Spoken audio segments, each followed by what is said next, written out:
Salut! Alors j'écoute, après le premier tour de l'élection en France en 2022, j'écoute Marie Le Pen dans une émission spéciale qui se fait interroger pendant 1 heure peut-être à propos de ses intentions par rapport à la gouvernance française. Et puis, je vais me permettre de vous partager ce qu'elle va dire à propos du port du port du voile. Le port du voile, parce qu'au Québec, il y a un tabou autour du port du voile. Peut-être que je vais me permettre d'en parler un petit peu avant d'écouter Marine Le Pen, mais je pense que c'est vraiment important qu'on ait plus de réflexion au Québec, malgré qu'on en ait tellement parlé. On en a tellement parlé depuis la Charte des valeurs, depuis blablabla, blablabla, blablabla. Mais avec François Legault, qui devrait se représenter aux élections, puis avec toute la connotation qu'il y a entre la France et le Québec, la relation de petit cousin, si on peut dire. Il y a beaucoup de similarités, il y a beaucoup de contradictions similaires entre le Québec et la France. Puis il y a un héritage culturel.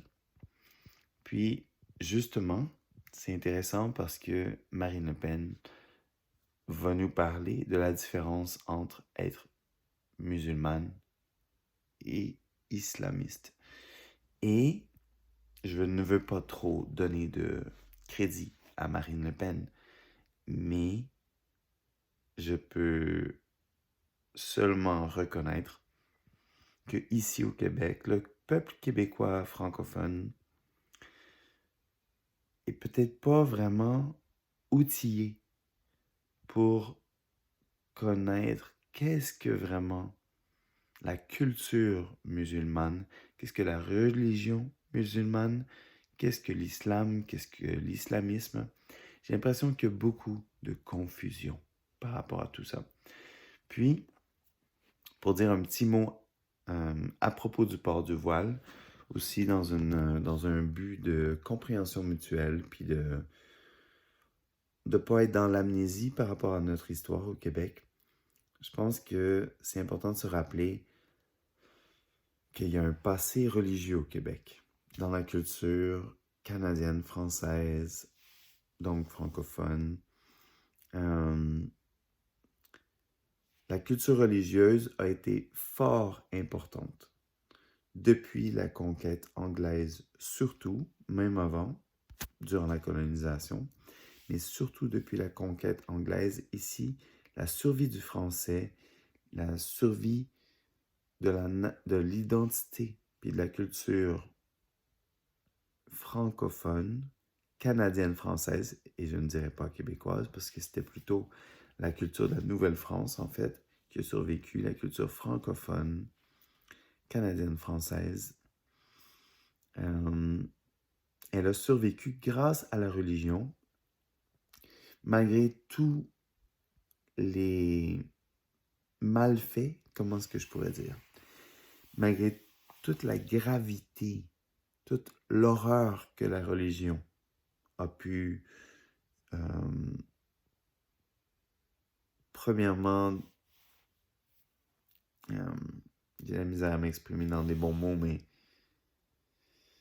je pense que nous-mêmes, le peuple québécois, on s'est fait aliéner par la religion dans une certaine mesure, entre autres par tout ce qui est ressorti avec les orphelins de Duplessis, les attouchements sexuels, les comportements déviants, la, comment dire, toute l'époque qui a précédé l'hypersexualisation dans laquelle on vit aujourd'hui, non, dans la publicité, dans la culture populaire aujourd'hui. On est... puis il y a tellement de différents milieux que je ne veux pas généraliser, mais il y a vraiment une sorte de schizophrénie, d'après moi, au Québec. Comme en Occident, j'imagine. C'est comme s'il y a les personnes qui pratiquent la religion, qui respectent la religion, les croyances, les valeurs religieuses, Puis souvent, ça va nous amener vers le mariage ou vers le fait d'avoir une culture sexuelle plus, comment dire, une culture sexuelle plus sainte. Je sais pas, mais plus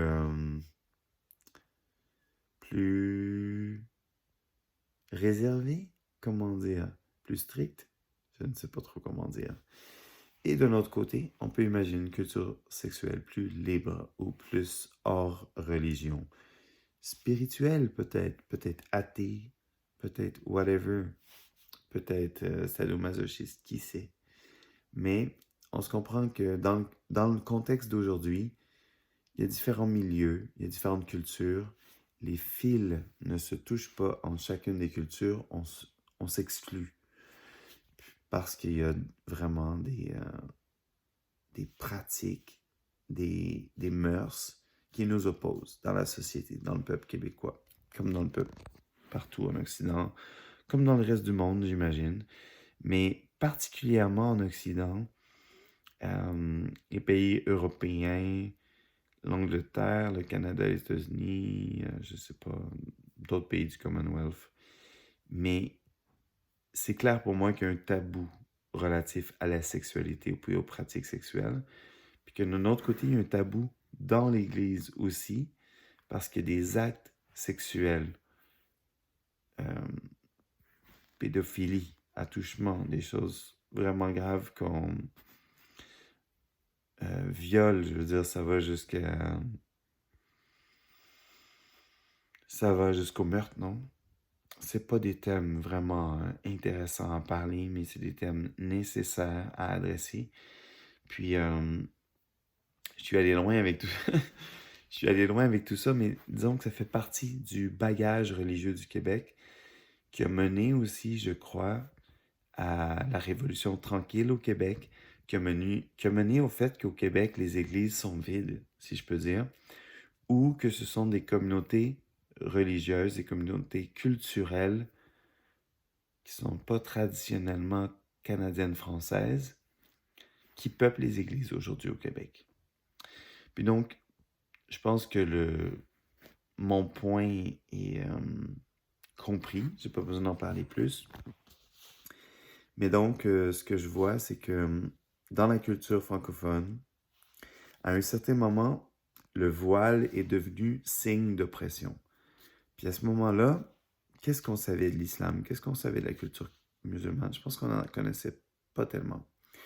Puis en fait, c'est le voile de nos propres sœurs, les sœurs grises, les sœurs de toutes sortes, les sœurs catholiques, qui est devenu un signe d'oppression pour la culture canadienne-française de l'époque. Puis je dis de l'époque, mais je veux dire des années 60, 70, 80 jusqu'à aujourd'hui. Je serais curieuse vraiment d'avoir votre feedback. Qu'est-ce que vous croyez à propos de ça? Comment est-ce que vous voyez ça? Est-ce que, puis là je ne veux pas qu'on parle de la culture musulmane tout de suite, mais est-ce que pour la culture francophone catholique d'origine de Nouvelle-France, du Canada français, du Québec, est-ce que pour nous, le voile a été un symbole d'oppression? Puis particulièrement, un symbole du patriarcat qui s'impose. Un système politique patriarcal ancestral qui s'impose aux femmes dans le contexte catholique religieux. Je crois que oui. Je crois que oui. Bien sûr, ma grand-mère, qui était catholique, me dirait, mais non, mais non, mais non, c'est un choix, ça représente des valeurs, ça représente une culture. Mais je sais que pour beaucoup de personnes, ça a été un symbole de sexisme, un symbole qui est maintenant un symbole de rétrogradation, de tradition pour beaucoup de personnes. Donc c'est difficile ensuite, si j'accueille les femmes musulmanes, les hommes musulmanes, les personnes musulmanes qui ne se reconnaissent pas comme femmes ou hommes, qui sont peut-être homosexuels, qui ont peut-être d'autres identités.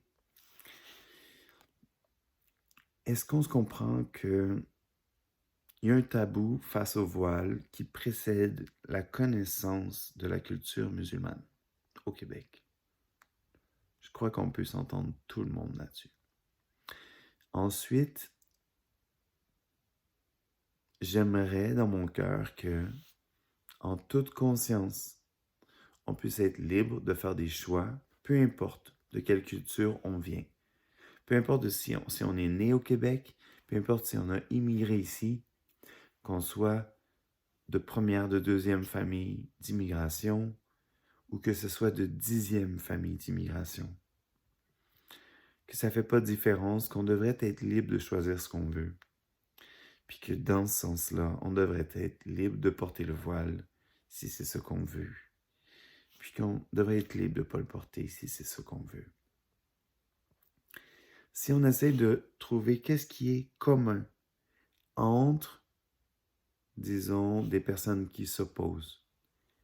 Par exemple, qu'est-ce qui est commun entre des familles qui sont athées, qui vivent au Québec et qui croient que le voile ne devrait pas être imposé et que c'est sexiste.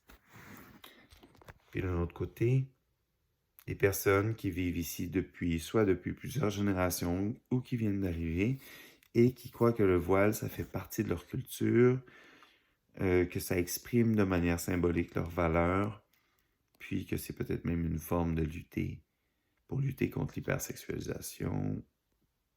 Peu importe quelle est la raison. Bon.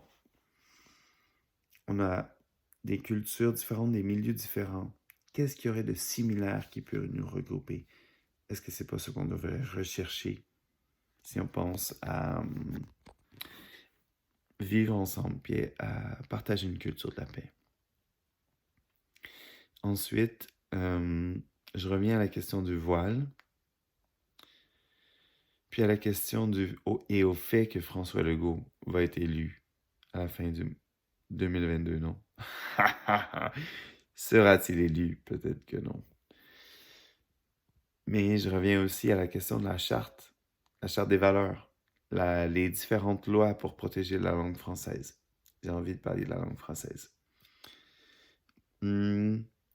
Est-ce qu'on doit imposer l'apprentissage de la langue française aux personnes qui viennent d'arriver? Comment est-ce que ça doit être fait? On pourrait se poser la question, est-ce qu'on doit leur imposer l'apprentissage de la langue anglaise? Hein? Ça revient même. On pourrait se poser la question, est-ce qu'on doit leur imposer l'apprentissage des langues autochtones, des langues natives de l'île de la Tortue, qui précèdent de beaucoup l'élaboration du projet de Canada, du Bas-Canada, du Haut-Canada, auquel le Québec ancestral a participé, a fondé la nation canadienne. Aïe, aïe, aïe. Je me perds. Est-ce que je me perds? Non, mais non, je me perds pas. Je suis le fil. Mais c'est des questions culturelles, des questions sociales tellement importantes. Moi, si vous voulez, j'aime ça plus poser des questions que dire mon avis. Mais ce que je crois, c'est que, bon, je suis un idéaliste pragmatique, mais moi, je crois pas à imposer à personne. Je crois pas à imposer à personne. Est-ce que je prends pas ma responsabilité? Est-ce que je devrais vous dire ce que je crois qu'on devrait imposer à tout le monde? Ce que je crois qu'on devrait imposer. Ce que je crois qu'on devrait imposer, c'est la liberté de conscience. Un processus de consensus. L'apprentissage des processus de consensus. La méthodologie du consensus. Une culture qui nous mène vers la sagesse. Le choix de la liberté de conscience. Liberté! Puis pour dire quelque chose de tabou, un autre tabou, il n'y a pas juste le vaccin, hein, c'est que ça a été tabou, c'est les troqueurs. Ah, les troqueurs, tabarouette, les troqueurs, ça a été tabou au début de l'année. Mais moi, j'avoue que j'ai trouvé ça intéressant quand j'ai vu Mandate Freedom. Mandate Freedom. Oui, parce que, en fait, je crois à ça. Le problème, le problème des troqueurs, c'est qu'ils auraient avantage à passer plus de temps à favoriser la décolonisation de leur univers que à faire un convoi pour imposer une certaine vision. Dans un sens, pour moi, le convoi de la liberté, ça serait d'apporter de l'eau à toutes les communautés autochtones sur le territoire de l'île de la Tortue, mais disons sur le territoire du Canada. Que la première priorité du convoi de la liberté, ça soit justement, on n'est pas obligé de dire fuck Trudeau. On n'est pas obligé. C'est un peu méchant. On se comprend. Il n'a pas été gentil avec les non-vaccinés. Il n'a pas été gentil avec les truckers. Il n'a pas été gentil avec ben du monde. Mais c'est mal poli de l'envoyer chier. Non? Qu'est-ce que vous en pensez? Mais bon, en même temps, dans un sens, pour moi, c'est une sorte de traître, Justin Trudeau. Je ne m'aventurerai pas à dire pourquoi, mais c'est un comédien et un menteur. Pour moi, c'est un mauvais politicien. Mais s'il y a quelque chose de vraiment important et de vrai que Justin dit, c'est qu'effectivement, le processus de réconciliation entre Canadiens, Canadiennes, Françaises ou anglophones, c'est probablement ma priorité, moi, dans mon agenda. Puis je pense pas que justement, ça devrait être Justin Trudeau qui s'en occupe. Ça devrait être le peuple, dans toutes ses contradictions. Puis donc, s'il y avait un convoi de la liberté qui ferait du sens, ça serait d'apporter tous les moyens nécessaires et la main-d'œuvre sur les chemins vers les communautés autochtones pour apporter l'eau aux communautés. Mais, il y a un mais, je dirais qu'il y a réellement un problème dans la façon dont on accepte que les communautés autochtones soient parquées dans des réserves. Est-ce que je peux me permettre de dire ça? Les réserves sont surpeuplées. Les communautés autochtones sont dans une démographie croissante. Ils ont besoin de plus d'espace. Tout le territoire leur appartient d'une certaine façon. Grâce, pas à cause, grâce à leur culture, grâce à leur tradition,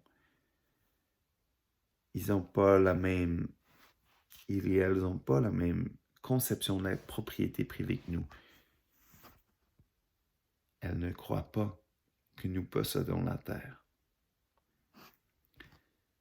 Je crois que c'est le temps de rendre hommage aux communautés autochtones, à chaque individu, puis de faire en sorte qu'il n'y ait plus aucune personne autochtone qui soit parquée dans une réserve sur le territoire de la Tortue, de l'île de la grande île de la Tortue, pardon. Puis donc, je suis allé sur différents thèmes, j'ai navigué pour exprimer certaines de mes pensées. On va aller écouter Marine Le Pen ensemble. Oh my God, on y va. Mais j'imagine que vous comprenez mon point de vue. Mandate freedom, ça fait du sens. Mais faisons-le dans une perspective autochtone. Comment le faire? Fermons notre bouche. Soyons à l'écoute. À l'écoute de qu'est-ce que ça veut dire la liberté. Qu'est-ce que ça voudrait dire pour les peuples et les nations autochtones. Puis, qu'est-ce que ça voudrait dire la souveraineté? C'est quoi leur relation avec le territoire? Comment comprendre la territorialité autochtone, la cosmovision autochtone, comment comprendre le rapport au monde. C'est quelque chose de nécessaire aujourd'hui, en 2022, plus que jamais. C'était nécessaire au début. Au début. C'était nécessaire en 1534, c'était nécessaire en 1608, c'était nécessaire en 1642, c'est nécessaire en 2022. Comment est-ce qu'on avance maintenant? Comment est-ce qu'on avance maintenant? Il y a des façons. Il faut se parler, il faut se dire bonjour. On ne se connaît pas, on se dit bonjour. Comment ça va? On écoute. On écoute, puis on fait en sorte de créer un environnement qui donne l'envie d'être vulnérable, l'envie d'être écouté, l'envie de s'exprimer. On est capable de faire ça. Pour clore sur la question du voile, on va écouter Marine Le Pen, voir qu'est-ce qu'elle a à dire pour la France. On va réfléchir ensemble. Écoutez bien ça. Contre la fraude aux importations. Mais bon sang, tout le monde devrait vouloir lutter contre la fraude. Enfin, Oups, elle parle de la fraude. C'est pas uniquement le problème ça s'en vient. De l'énergie, même si c'est le problème aussi de l'énergie, c'est aussi le problème des normes que nous nous sommes imposées pour vivre en sécurité, nous et nos enfants, et les fraudes aux importations alimentaires qui non seulement créent une concurrence déloyale à l'égard de nos producteurs, mais qui, de surcroît, créent un danger pour notre santé. On ne peut ne pas lutter contre la fraude. Tous les pays luttent contre les importations frauduleuses, et le gouvernement devrait s'enorgueillir que je souhaite vouloir lutter contre la fraude. Donc ça n'a rien à voir avec la liberté de circulation des produits, ça a à voir avec la loyauté des échanges. C'est ce que j'appelle entre le libre-échange, que je ne souhaite pas, et le juste échange, à normes égales. Parce que si, encore une fois, les importations ne respectent pas nos normes et que nous... Ça s'en vient, elle arrive. C'est ma faute.